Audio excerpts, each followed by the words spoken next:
Episode 37। गुंडा नागाल। नागाल निया को शांत करने के लिए उसकी पीठ पर हाथ फेरता है और अपने नाखूनों से उसका काउ हाइट टॉप कट करता है। अपनी कलाई से वो उसे नदी में फेंक देता है। निया को अचानक अपने चेस्ट पर ठंड लगने लगती है तो वो अपना सर नीचे करती है। जब उसे पता चलता है कि उसका चेस्ट एक्सपोज्ड हो गया है तो वो जोर से चिल्लाती है, यू परवर्स स्नेक। निया इतनी तेज चिल्लाती है कि उसकी आवाज पूरी वैली में गूंज जाती है। नागाल ने उसे सिर्फ नए कपड़े बनाने को बोला था, फिर उसने निया के कपड़े क्यों निकाल दिए? क्या वो उसके साथ जबरदस्ती करने की कोशिश करेगा? निया डर के मारे अपने हाथ चेस्ट पर रख लेती है और दूर जाने की कोशिश करती है, लेकिन नागाल उसे पकड़कर रोक देता है। नागाल भौचक्का होकर उसे देख रहा था और निया की स्किन पर अपनी उंगली से पोक भी करता है। वो सोचता है कि एनिमल स्किन में साथी ऐसी दिखाई देती है। निया को पोक की वजह से दर्द होता है, फिर वो झुककर नागाल की नजरों से दूर जाती है। वो फिर भी निया को परेशान करता है। निया जोर से रोने लगती है जिससे वो डर जाता है और उसे परेशान करना बंद कर देता है। वो घबराहट में अपनी उंगली हटा लेता है और फिर उसे आवाज लगाता है, निया। नागाल को अचानक अपनी पूंछ पर कुछ गर्म लिक्विड गिरता हुआ महसूस होता है। नागाल उससे पूछता है, ये गर्म पदार्थ क्या है? क्या राइस अभी भी गर्म है?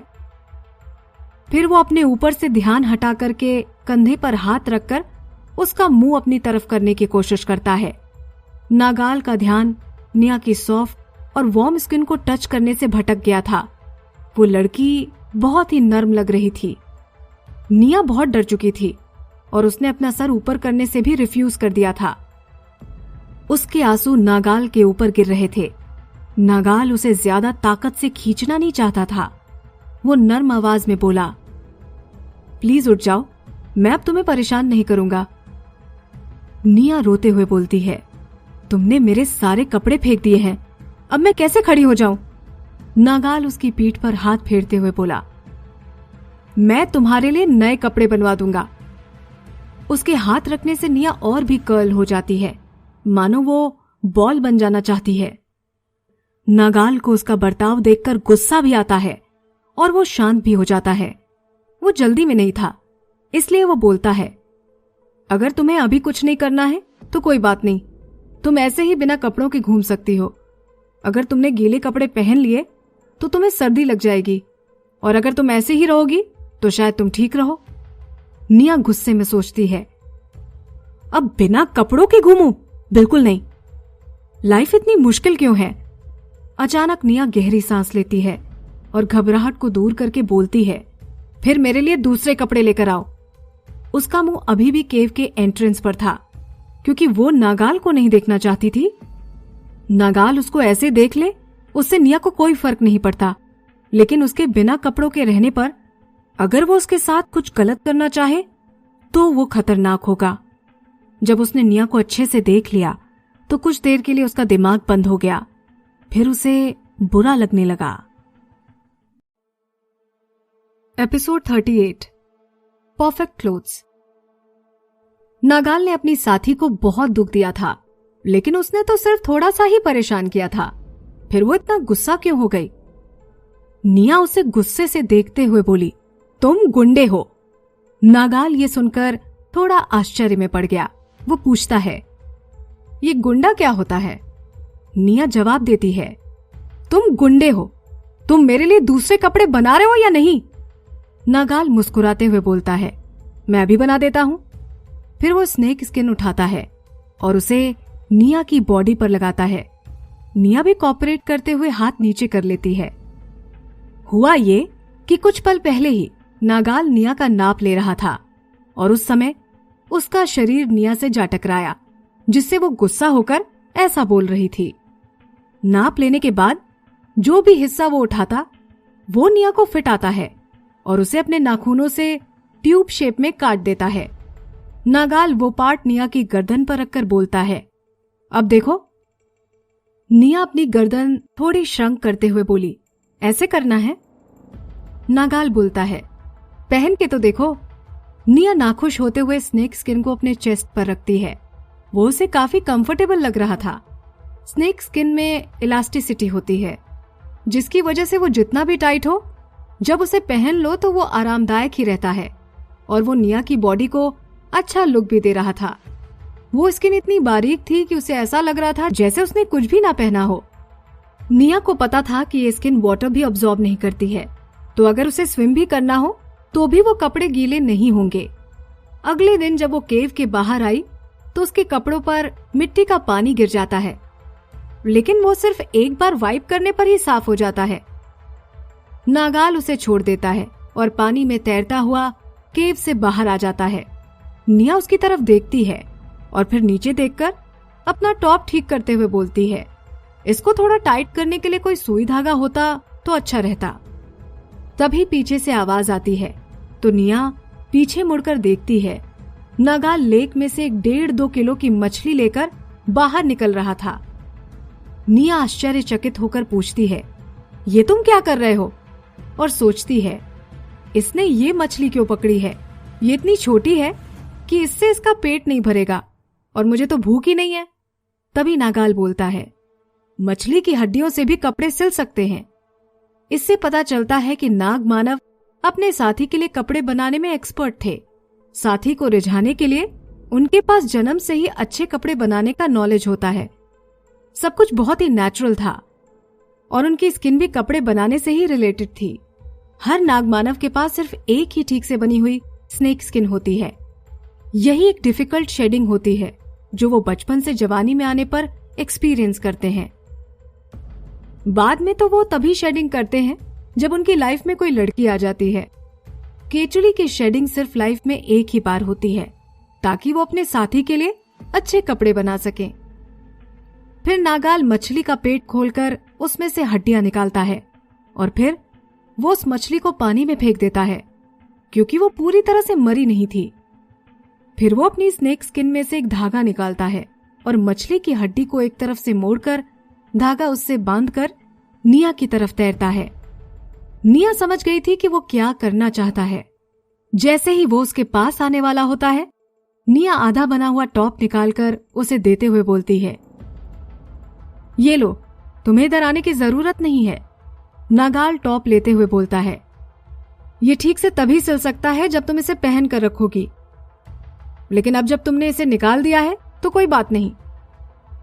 नागाल कर्ल होकर निया के पास आता है और अचानक उसकी पूंछ में खुजली होने लगती है। वो खुद को संभाल नहीं पाता और निया को भी अपने ऊपर गिरा लेता है। निया को जब वो फोर्सफुली नीचे बैठा लेता है तो वो गुस्सा हो जाती है, लेकिन उसकी पीठ नागाल की तरफ होती है, इसलिए वो आराम से बैठ पाती है। एपिसोड 39। हैंडसम। निया अपने चेस्ट को अपने हाथों से छुपाकर बैठी थी और फिर चुपके से नागाल को देखने के लिए पलटी। नागाल के कपड़े सिलने की स्पीड बहुत कम थी, लेकिन वो इतने सीरियस ढंग से उसे कर रहा था मानो बहुत एफर्ट लगा रहा हो। वो बड़ी सतर्कता से काम कर रहा था। उसके हल्के लाल रंग के बाल नीचे लटक गए थे और वो हवा से बार बार उड़ रहे थे। बालों की वजह से उसका ध्यान बार बार भटक रहा था। कहते हैं कि आदमी जब काम करता है तो वो बहुत हैंडसम लगता है। निया को अचानक लगा कि नागाल भी बहुत हैंडसम था और उसको गुड लुकिंग मैन की कैटेगरी में रख सकते हैं। अगर सिर्फ उसके अपीयरेंस पर ध्यान दे तो वो जिराज के मुकाबले काफी हैंडसम था। नागाल टॉप निया को देते हुए बोलता है, लो ये हो गया, इसे पहनकर देखो। जब वो टॉप देने के लिए निया की तरफ देखता है तो उसे पता चलता है कि वो उसकी तरफ देख रही है और उसकी नजरें नागाल पर ही टिकी हुई थीं। उसे लगता है कि निया अभी भी उसको पसंद करती है, लेकिन वो थोड़ी शर्मीली है और अपनी फीलिंग्स बताने में भी डर रही है। निया अचानक से अपनी नजर हटा लेती है और टॉप लेते हुए बोलती है, थैंक यू। सोचो तो एक लड़की किसी बंजारे आदमी को ऐसे देखे और फिर पकड़े जाए तो ये कितनी शर्म की बात है। निया टॉप में सिलाई ढूंढती है, लेकिन उसे कुछ नहीं दिखाई देता। फिर जब वो नाखून से स्क्रैच करती है तब उसे सिलाई दिखाई देती है। अभी भी निया नागाल के साथ अच्छा व्यवहार नहीं कर रही थी। वो जल्दी से मुंह बनाते हुए टॉप पहन लेती है। नागाल को बहुत बुरा लगता है। उसे लगता है कि उसे सिलाई अभी भी ठीक से नहीं आती और वो टॉप ठीक से नहीं सिल पाया। निया की स्कर्ट अभी पूरी नहीं बनी थी तो वो बोलता है, तुम्हारी स्कर्ट उतारो, मैं ठीक से नाप लेता हूं। अभी तो उसका मन शांत हुआ था, लेकिन वो फिर से परेशान हो जाती है और स्कर्ट पकड़कर बोलती है, नहीं, मैं ये नहीं दूंगी। वो सोचती है कि कहीं इसने मुझे फिर से परेशान करना शुरू कर दिया तो अच्छा नहीं होगा। निया सीरियस होकर बोलती है, स्कर्ट तो ढीली ही अच्छी रहती है, ज्यादा टाइट करने पर वो अनकंफर्टेबल हो जाती है। एक मिनट, ये स्नेक स्किन तो नागाल को उसकी साथी को देनी थी। उसका टॉप तो उसे लेना ही पड़ा, लेकिन अब अगर वो स्कर्ट भी लेगी तो फिर वो उससे पीछा कैसे छुड़ा पाएगी। निया कुछ बोले उसके पहले नागाल बोल पड़ता है, ठीक है, अगर तुम्हें ये बड़ी ही पसंद है तो मैं इसे बड़ी ही बना देता हूं। उसके बाद वो बिजली की स्पीड से उसको काट देता है। निया कुछ नहीं बोलती है, लेकिन वो सोचती है, मैं जानबूझकर तुम्हारा फायदा नहीं उठा रही हूं। वैसे भी नागाल ने तो मुझे किडनैप कर रखा है। मैं अगर इसकी स्नेक स्किन के कुछ टुकड़े ले लूं तो क्या बुरा होगा। ये सोचकर अब निया की चिंता खत्म हो गई थी। स्कर्ट को सिर्फ कमर में से टाइट करना था और नागाल उसे तुरंत ठीक कर देगा। वो स्कर्ट लेकर आता है, निया उसे ले लेती है और पलटकर उसे पहन लेती है। कहते हैं कपड़े इंसान को बनाते हैं। निया को भी इतने अच्छे और सफाई से बने हुए कपड़े पहनकर अच्छा लग रहा था। तभी गुफा में जोर से हवा का झोंका आता है और निया की बड़ी स्कर्ट उड़ने लगती है।